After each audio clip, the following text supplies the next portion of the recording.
Assalamualaikum warahmatullahi wabarakatuh. Saya Dwi Rahyu Widianti, Angkatan 18, Kelompok 4 dengan NDH 36, peserta Latsar CPNS Golongan 2, BPSDMD Provinsi Kalimantan Selatan tahun 2022. Pada kesempatan kali ini, saya akan memaparkan hasil tugas individu 3 pada agenda 3, yaitu identifikasi isu dengan perspektif manajemen ASN dan Smart ASN dalam unit kerja. Seperti yang kita ketahui, manajemen ASN dan Smart ASN adalah hal penting yang berkaitan dengan kinerja seorang ASN. Keduanya adalah hal yang saling berkesinambungan.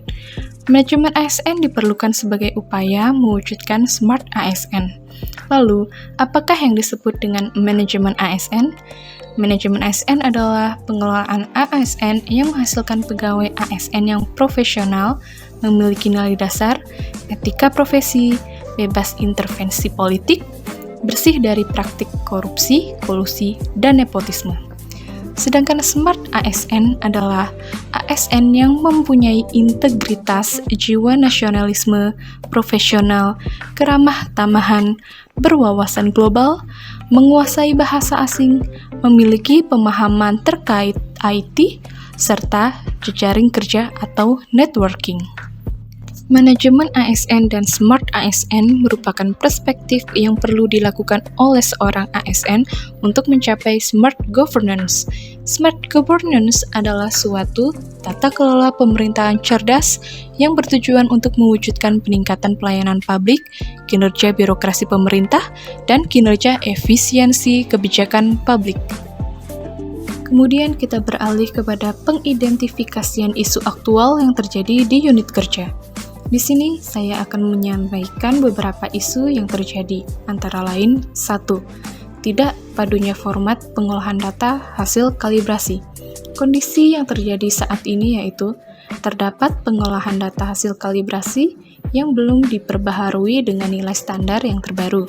Dampaknya, salah menggunakan dalam metode perhitungan. Pihak yang terdampak yaitu pelanggan dan petugas penguji mutu barang.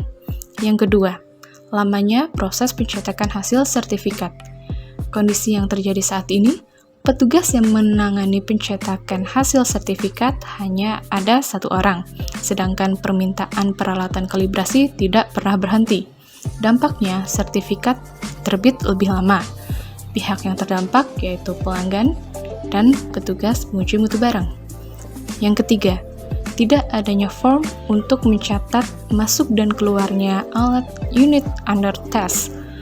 Kondisi yang terjadi saat ini, dengan tidak adanya form tersebut sulit mengidentifikasi unit under test tersebut sudah dikalibrasi atau belum.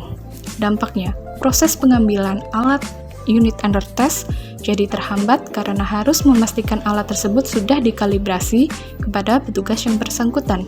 Pihak yang terdampak, pelanggan, petugas, PMB. Yang keempat, tidak adanya pengawasan untuk stok bahan kimia dan suku cadang peralatan laboratorium kalibrasi. Kondisi yang terjadi saat ini sulit mengidentifikasi bahan kimia masih layak dan dapat digunakan atau tidak, dan tidak adanya pengawasan jika bahan kimia dan suku cadang habis. Dampaknya, terkendalanya proses kalibrasi. Pihak yang terdampak, pelanggan, dan petugas penguji mutu barang. Kelima, tidak adanya pengawasan untuk pengecetan perawatan berkala peralatan standar kalibrasi. Kondisi yang terjadi saat ini, pada dokumen daftar riwayat peralatan yang belum dilaksanakan kembali pengecekan secara berkala. Dampak, jika terjadi kerusakan pada alat bisa menghambat proses kalibrasi. Pihak yang terdampak, yaitu pelanggan dan petugas penguji mutu barang. Keenam, kurangnya kesadaran untuk memakai APD dalam bekerja di laboratorium. Kondisi saat ini, terdapat petugas yang tidak memakai jas dan sarung tangan saat melaksanakan tugas di laboratorium. Dampaknya, dapat membahayakan petugas jika terkena bahan kimia secara langsung. Pihak yang terdampak, petugas penguji mutu barang. Selanjutnya, teknik tapisan isu dengan metode APKL, yaitu aktual. Isu sedang terjadi atau dalam proses kejadian atau diperkirakan bakal terjadi dalam waktu dekat. problematik, masalah mendesak yang memerlukan berbagai upaya alternatif jalan keluar dengan aktivitas dan tindakan nyata. Kehalayakan, menyangkut hajat hidup orang banyak, masyarakat pada umumnya, bukan untuk seseorang atau kelompok. Kelayakan, logis, pantas, realitas, dapat dibahas sesuai dengan tugas, hak, kewenangan, dan tanggung jawab. Dari keenam isu yang diidentifikasi, kita dapatkan 3 masalah utama yang memenuhi syarat, yaitu tidak adanya pengawasan untuk stok bahan kimia dan suku cadang peralatan laboratorium kalibrasi. Yang kedua, tidak adanya pengawasan untuk pengecekan perawatan berkala peralatan standar kalibrasi. Yang ketiga, kurangnya kesadaran untuk memakai APD dalam bekerja di laboratorium. Isu prioritas menggunakan metode USG, yaitu urgency, seberapa mendesak suatu isu. Yang kedua, seriousness, seberapa serius suatu isu. Dan growth, seberapa besar kemungkinan memburuknya isu tersebut jika tidak ditangani segera. Dari metode USG, kita mendapatkan isu prioritas, yaitu dengan skor tertinggi 14 pada tidak adanya pengawasan untuk stok bahan kimia dan suku cadang peralatan laboratorium kalibrasi. Analisis isu Fishbone dilakukan untuk menentukan akar-akar dari penyebab suatu isu atau masalah. Di sini terdapat 4 faktor, yaitu man, method, measurement, dan material. Man, kurangnya kepedulian petugas lab, serta kurangnya pemahaman karakter dan bahan kimia. Pada method, tidak adanya checklist pengelolaan bahan kimia dan suku cadang, dan tidak adanya papan informasi bahan kimia dan suku cadang. Measurement, kurangnya pengawasan dari atasan, serta pada material, bahan dan peralatan yang rusak tidak dipilah, serta bahan kimia dan alat tidak disimpan dengan baik. Selanjutnya, analisis SWOT. Strength. 1. Stok bahan kimia dan suku cadang dalam kondisi baik masih dapat digunakan. Yang kedua, ruang penyimpanan dapat disusun kembali. Ketiga, beberapa bahan kimia memiliki masa kadaluarsa yang panjang. Weakness. Yang pertama, belum adanya tabel checklist masa penggunaan pada tiap kemasan bahan kimia. Yang kedua, tidak adanya arsip untuk memonitor stok jumlah keluar masuknya bahan kimia dan suku cadang.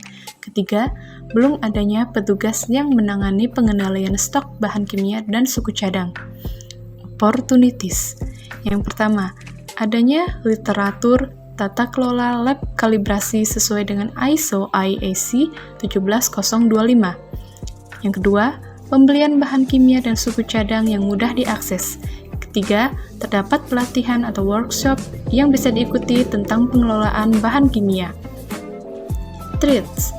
Yang pertama, proses pengiriman bahan kimia dan suku cadang memakan waktu dari supplier.